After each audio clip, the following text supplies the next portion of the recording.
The world of sneakers has been going through a tumultuous period of technological advancement. While this has brought quite a bit of ease to the customer experience, it's also brought its fair share of divisive practices. Perhaps one of the most pressing debates among collectors and sellers alike is that of sneaker botting. Also called shoe botting, this practice is often called a plague upon the community, though others simply see it as an unavoidable consequence of the modern world. Join us as we tell you all you need to know about this phenomenon and how it might affect your ability to get your favorite pairs. First up, what is sneaker botting anyway? In a nutshell, the term describes the practice of using a bot to automate the purchases. Why would they do this, you ask? Well, whenever limited edition pairs are up for sale, there's only so much you can do if you're manually clicking the refresh button. If one were to use this software, they could quickly buy up all the available pairs. This allows them to flood the resale market with heavily marked up sneakers, and given how high demand can be, it doesn't take a rocket scientist to imagine how much profit is up for grabs.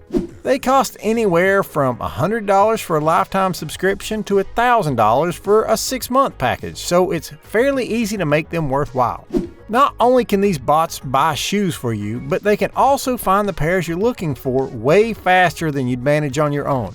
The way this works is that the bot scrapes the web for inventory data, which allows it to spot new releases in an instant.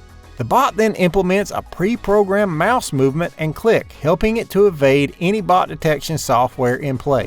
The end result is a heavily rigged system which some might say ruins the genuine thrill of stumbling across a phenomenal pair. It sounds rather unfair that someone using a bot might snap up highly valuable sneakers that could have gone to a genuine collector. But that's not going to stop people from using them, now will it? There are also a number of different kinds of sneaker bots, each which have their own unique features. For starters, there are monitor bots. These guys beep boop their way through the interwebs and harvest as much data about upcoming drops as possible, which help the folks using them to get the skinny on the most profitable opportunities out there. A specific version of monitor bots are called footprinting bots, and they're able to find sales before they're even made public. This is all done by scraping web data, allowing certain buyers to have insider knowledge that can prove immensely valuable. There are also a few examples of specialized bots. They've been trained to find drops from specific brands or are optimized to work with a single e-commerce platform. This hyper-specialization allows them to target sites like Foot Locker, Eastbay, and even Shopify without breaking a sweat. On the other end of the spectrum, there are all-in-one bots, or AIO for short. Instead of specializing, they go for a brute force approach by targeting as many different sites as possible.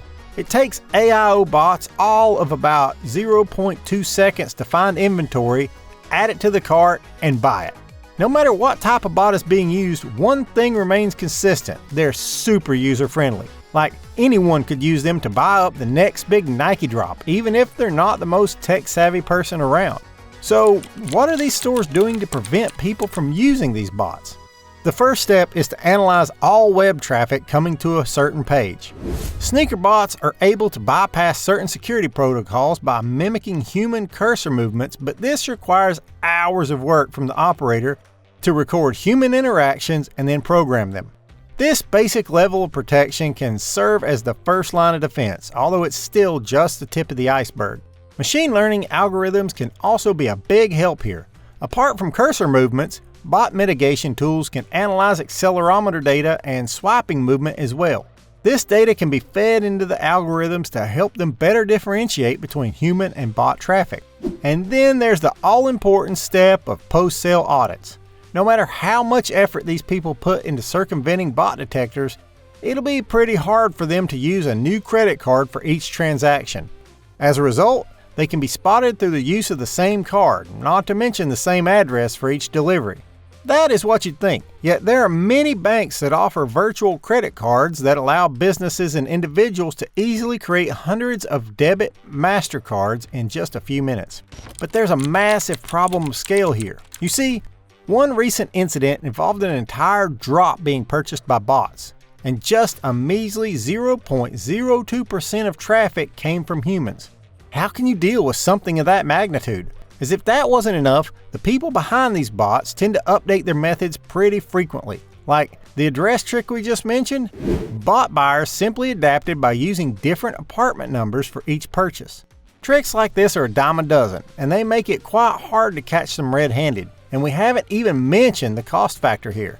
It takes a lot of time and money to painstakingly audit each purchase, and when 99.98% of traffic comes from bots for any given sale, that can add up to a lot. Some have started to ask if it's really worth it for stores to even fight against the tide. But hey, they're just the middlemen, right? The people that really need to do something about this are the brands. So what have they tried so far? The first thought is to limit the number of orders anyone can place. But as we've already seen, this is easier said than done. Instead, brands are hiring people that have an intimate knowledge of these bots and just how they operate. Just take EQL for example. This Australian company was set up back in 2021 with everyone from Atmos to Armand Meunier relying on them to handle their drops. They keep a close eye on how the release is going, and brands can definitely use them to take back control of their drops right now, but there's only so far that this can go. At some point or another, even EQL won't be enough to keep the floods of bots from new releases. Of course, bigger brands like Nike have bot mitigation departments of their own, but at what point does the cost start to outweigh the benefits? Because business-wise, the brands and the stores just need to sell their sneakers to make a profit. Anti-bot measurements are extremely expensive, and in reality, they never win. There will always be bots that find a way around the measurements undertaken by the retailers. After all, this is becoming a bit of a cat and mouse game, and you could even call it an arms race.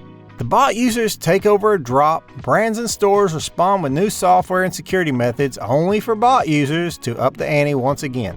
Might it be time to just allow the use of bots? Now, this might sound like it would ruin the industry, but that's not necessarily the case. You see, the folks using these bots aren't all evil, profit-hungry resellers. Some of them are collectors who want to get their hands on a unique pair before anyone else. Others are just trying to compete with people that rely on bots anyway. When one person does it, other people will too. And that's not because they want to, but rather because they need to. If there's one way to get rid of bots entirely, that would be a different story. But the history of the internet has proven that bots are here to stay, and trying to mitigate them only leads to them becoming more advanced. Besides, it's not like these sneaker botters are just sitting back. It's way more difficult to use the bots in a successful way. They're putting a lot of effort into what they're doing, and a lot of them are doing it not to make a quick buck, but because they love sneakers. Also, remember that these bots are available as a service. Sneaker lovers are paying through the nose for them, so why not meet them halfway here?